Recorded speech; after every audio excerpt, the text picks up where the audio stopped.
This episode of The Bill and Callie Show is brought to you by Connections Restored, helping people who have suffered from trauma, PTSD, and addictions. Connect with us at connectionsrestored.com. Connections Restored.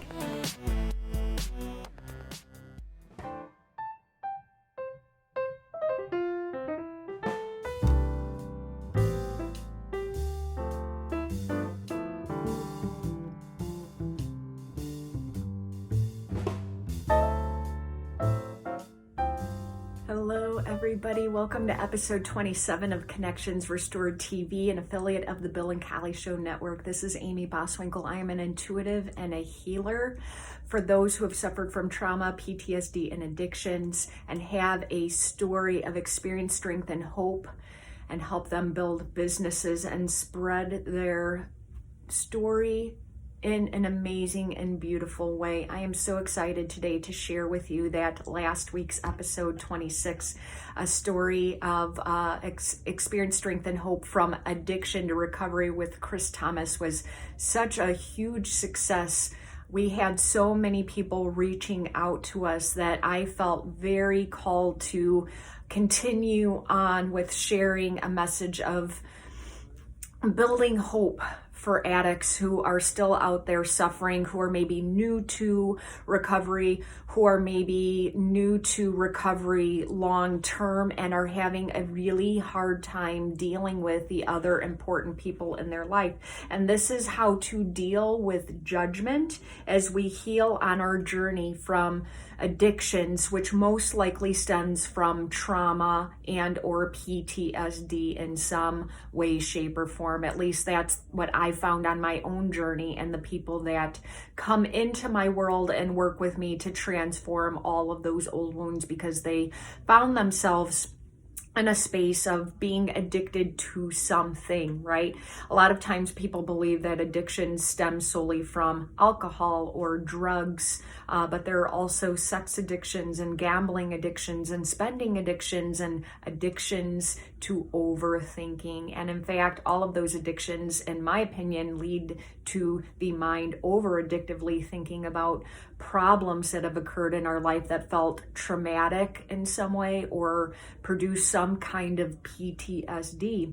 And as a former addict myself, I once suffered very gravely from benzodiazepines, marijuana. I was an intravenous heroin addict, amongst other things. I was not picky whenever I was getting high, and traveling through the Chicagoland area with gang members to the projects of Chicago to get dope every night and to get high.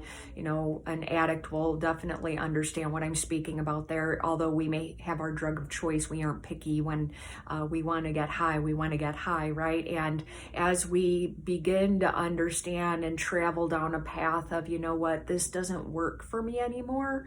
I don't want to be this person. Why do I keep getting in my car? I've decided to quit. Why do I keep finding myself in my car driving to my drug dealer's house? Why do I keep finding myself thinking all of these thoughts? All I really want to do is quit. And there are two different things going on in the mind. There's the logical mind who wants what it wants more than anything, and it's willing to go to any length to have it. Yet there's this cross-wired belief in the subconscious part of the mind that tricks us and keeps us from clarity and will overtake us and keep us numb from the actual true problems that are going on in our life, and allow us to stay numb and disconnected from ourselves so that we can continue to stay in that haze, disconnected from the world, disconnected from ourselves, disconnected from the other important people in our life. And believe me, when I say I get it, I get it. Maybe I haven't walked your exact shoes, but I have walked a similar path, and I'm standing on the other side in recovery, having a life of my dreams, and releasing shame, releasing guilt, releasing fear, releasing blame, releasing judgment, releasing all the things from my past so that I can stand strong in my power and be able to understand the plight of another person and where they're at with struggling with integrating themselves as a sober person back into life. And I know on my journey, there were some people who held judgments and resentments against me because I would say so many times over and over and over again that I was going to get clean, and I had been in and out of inpatient and outpatient and 30-day drug and alcohol treatment programs, 30 days in and then another 60 days out, and gone to AA and NA and gotten sponsor and been on prescription medication and gone to therapists and tried all of those things with my whole heart. Sometimes I wasn't in it with my whole heart, I'm going to be honest with you, but there were times where I was so desperate because I had received legal barriers, things that I was looking at spending a year in jail. I was looking at losing my license for the rest of my life. I was looking at losing a whole lot of things. I had lost my family. I had lost my job. I had totaled my car, right? I had arrived at these spaces where I knew something had to change, and I put my whole heart into it. But every single time, I didn't always have my whole heart in it. But when I did put my whole heart in it, there was still this disconnect. I couldn't connect to what was being offered to me, even though I tried so hard, even though I put my whole heart into it, even though I did all of the things. And what I've learned along the way is, it's a really interesting space to be able to go back out into the world and be surrounded by people who are sober and lifting us up and helping us walk through our problems. But it's also an interesting space to go back home and try to rekindle and reconnect the relationships that we left behind, broken, tattered, shattered, all of the hearts that we broke along the way, all of the people that we gave hope to, and then when we used again, helped them arrive back at hopelessness because they truly believed that this was the time, and their hopes would get up for us, and then we would disappoint, and we would disappoint, and we would disappoint. And disappointment is one of the worst feelings the brain can feel, right? We hate to disappoint, we hate to be wrong, we hate to fail. The brain hates those things more than anything. And so what do? We go and we hide and we numb out. That's what addicts do, right? We go and we numb out so that we can hide from the reality of what's really going on in our life, instead of looking with crystal clarity at what's really going on. And we have all of these other people in our life.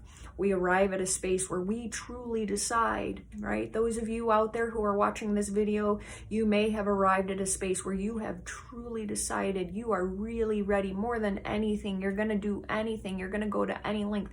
This is the time, and you're willing to do what it takes. But we've hurt other people so many times. We've shattered illusions of hope so many times. We've shattered relationships. We've had arguments. Sometimes they may be heated. Sometimes they may go to physical hurt, right? We've done things, and people lose respect in us, and they start to judge us, and they start to blame us, and they start to wonder if it's really true. And then they even may start to wonder, can we even repair the things that we've done in our past? Do we have enough time to make amends? Is it something that can occur? Are you strong enough? Will you be able to do this, right? And we have to listen to all of those people telling us all of these things, and we're in such a weak state, even though we're so strong and we're really ready. We're inside, that part of our soul, that part of our emotions is just still so fragile. And we're listening to the other important people in our life who we love so much, and we really just want to gain that connection with again, tearing us down. And because we haven't learned to hold our power, we allow them to take our power, and we allow ourselves to believe what they're saying, that we're going to fail again, that we really aren't good enough, that we will never make amends, that we will never be able to heal, mend, and repair the actions that we took in the past. And yes, we have to own with crystal clarity when we arrive at the space and we become strong enough, the things that we did, and we can't erase those experiences. They will never go away. But what we can do is look at them with crystal clarity. And as we begin to mend and heal and repair all of those old wounds, they will start to transform and become a beautiful power. But to be able to do that, we have to transcend the mind. We have to be able to transcend what is being told to us and not give other people our power. Because the truth is that there are some people in our life that will never, ever understand or be able to forgive us or be able to believe. They will not be able to transcend their own belief system that we can change in such a powerful way when we've literally shown them over and over and over again that we couldn't do it. But some of us, and I hope all of you watching this video, will arrive at a place where you will go to any length to have what you want. And that means being able to look yourself in the eye, in the mirror every day and love all of the parts of you, all of the experiences that you walk through, and gain the wisdom and the lesson that is there to teach you. And perhaps you will go out into the world and share that knowledge with others. And perhaps you will share that knowledge with your family. And perhaps you will share that knowledge with certain AA or NA groups if that resonates with you and that works for you. Perhaps you will go on to have careers helping others. Perhaps you will become a coach like me, or a healer, or someone who goes out into the world and shares experience, strength, and hope in a greater way. But we have to be able to look at our critics, because our critics are going to throw things back at us. And really all that is a mirror and a reflection of someone we once were. And it's the universe's way of saying, are you ready to stand up and own this? Because it takes great strength to be vulnerable in a very public way when other people are trying to tear us down. And if we just own our mistakes first, then nobody can take our power away from us. Nobody can tear us down. We tell other people what we've done, but we also share what we have done to transcend that. And I know at the beginning of my journey, it was so hard because I lived in so much shame and so much guilt around my drug addiction, especially my IV heroin addiction, and especially around hanging around with gang members, traveling to parts of Chicago where the color of my skin was not welcome, having to, wear clothing that hid the color of my skin, hiding in dark parking lots, sticking needles in my body. And I don't mean to be so graphic, but that is part of my story. The things that I did to get money for drugs to stay high, how I treated police officers, how I treated other people, how I treated my family members, the choices that I made, and actually being able to go back and own my choices and then share them in such a vulnerable way was so incredibly scary. But what I knew was, if I could share this story and help just one person through their day, let them know that they didn't have to live in their shame and their guilt, that they could transcend it, transform it, transmute it, and become this very beautiful, powerful light of transformational hope for others out there still suffering. I still sit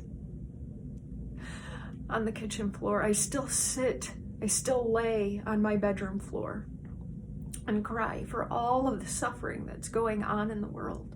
And not because I believe that other people can't transcend, but it's because how can I continue to show up in a greater light and share experience, strength, and hope with others, and let you know that you are a beautiful gift and that you are a beautiful light, and that in order for you to heal, you have to be able to take a step back and not defend yourself for the things that you have done and tell people why. Because when we live in this cycle of blame and shame and guilt, we're going to go back and use in time. We're not going to heal the mental, emotional, and spiritual parts of us that are dying to be expressed, that are dying to be seen. And like I said, we can't go back and change the past. And we cannot change another person's belief system around us. And it does hurt when they can't see how far we have come. But what we can do is we can take a step back, and as this person is expressing their truth to us, their belief system to us, instead of getting angry, we can allow that anger to bubble up and express it in as healthy of a way, not to that person, not defending ourselves, but to a mentor, to a coach, to a therapist, to our AA group, to a group of people who will actually understand and help to calibrate you to a different space so that you are not lowering your vibrational energy and giving into that person's belief system and energy, because it's called sabotage when that happens. What we are literally doing is we are sabotaging our own recovery's success. And what we want is for recovery to become inevitable. What we want is for success to become inevitable. What we want are results to become inevitable in our life.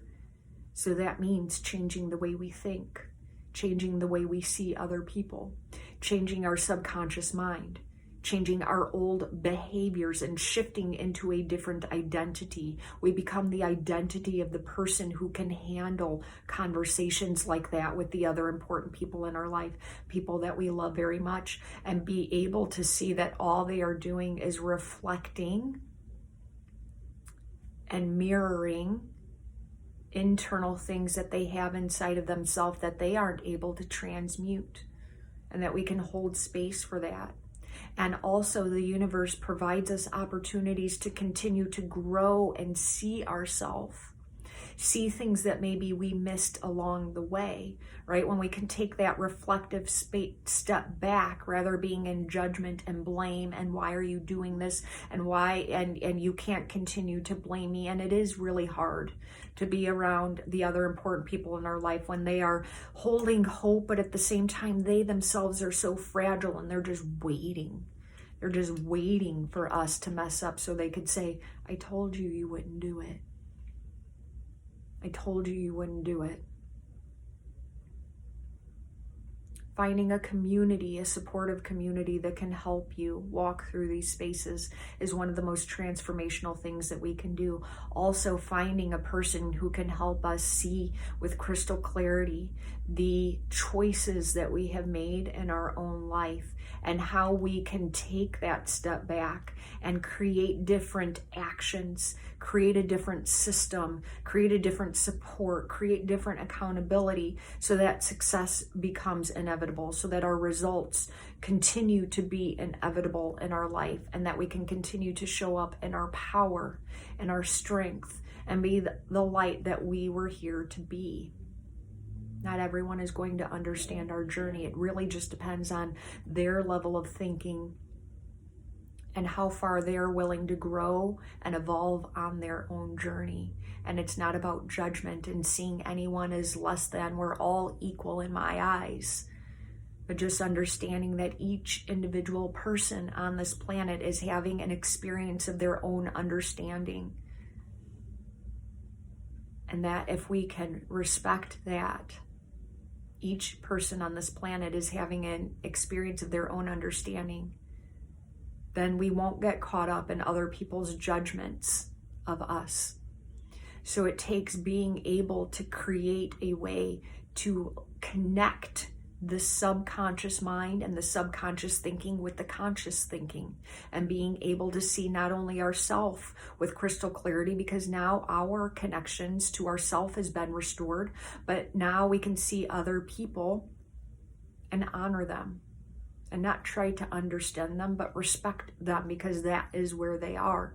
And as we do this, we will start to restore our connection with other people. We won't bow down and energetically give all our power away to other people. And this takes a lot of practice, and it takes a guide, who has these exact results because they themselves have transformed and transmuted this themselves.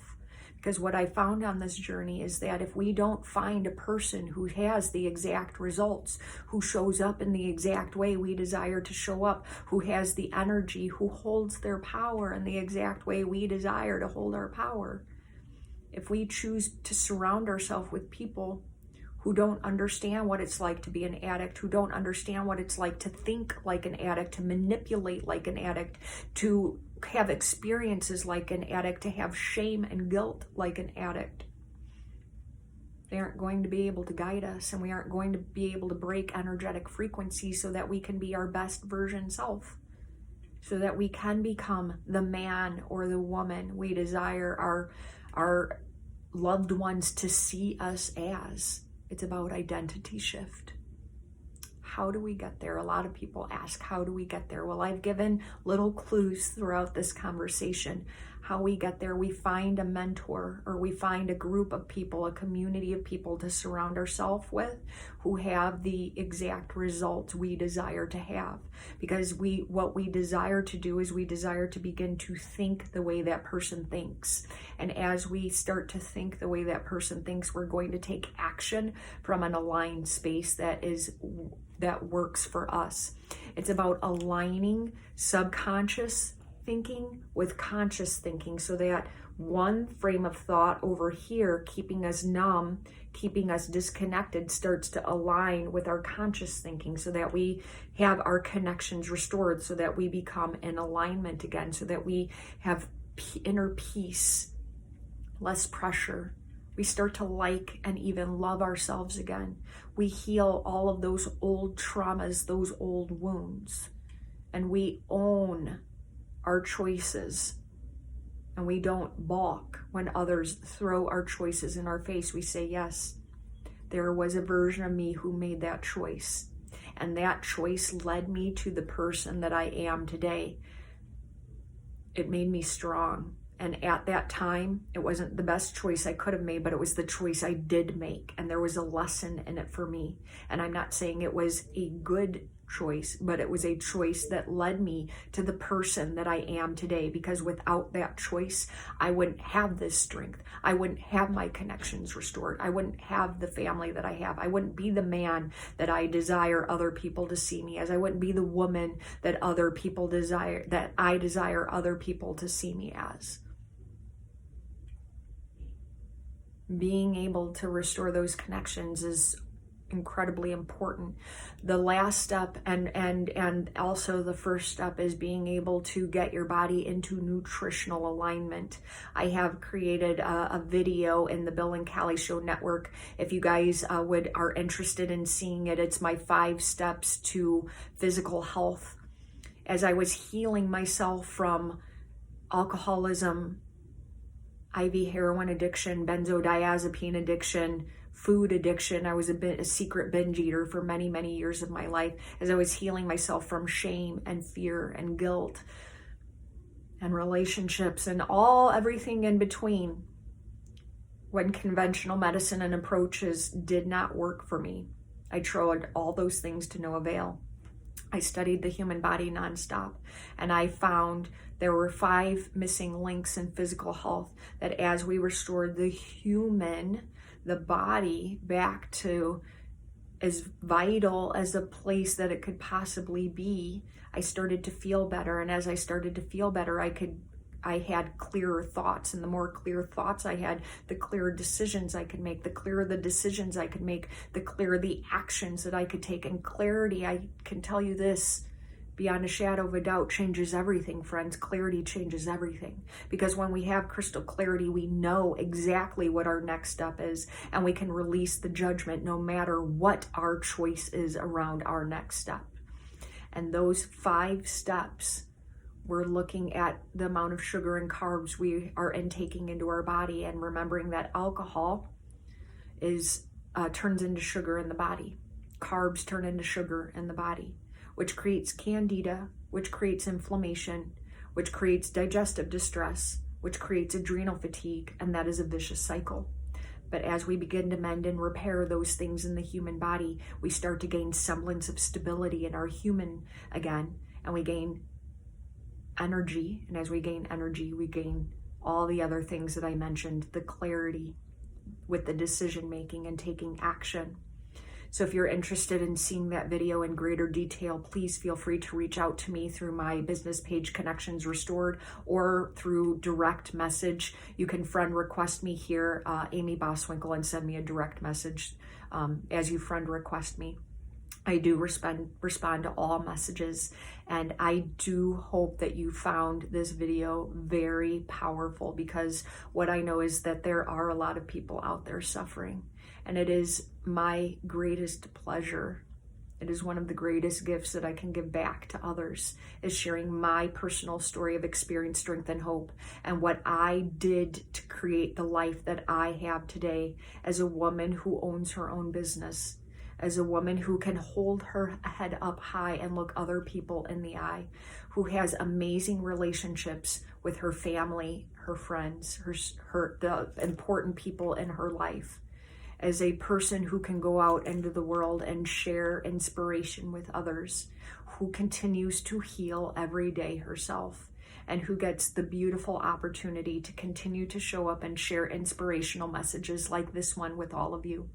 Again, this was episode 27. It is dealing with judgment as we heal on our journey from addictions, especially when it correlates to trauma and PTSD. This is Amy Boswinkle. I am an intuitive and a healer for people who have suffered from trauma, PTSD, and addictions, and who have an exceptional story of experience, strength, and hope, and desire to share that with others and use it as a business venture. I can help you with that too. Please feel free to friend request me here on Facebook. If you are on Facebook, you can follow me at connectionsrestored.com. That's my website, or you can follow my business page, Connections Restored. Please make sure you follow the Bill and Callie Show Network. They are amazing people doing amazing things, allowing people like myself to come and share their stories of experience, strength, and hope with others. And they're just very inspirational and share inspirational people. In case nobody told you this today, friend, I love you. You're amazing. Your life is important. You are an important piece of the puzzle on this planet. And you are so infinitely loved. Even if you haven't heard it today, I wanted you to hear it from me. Have an amazing day, and we'll be talking again next week. Take care.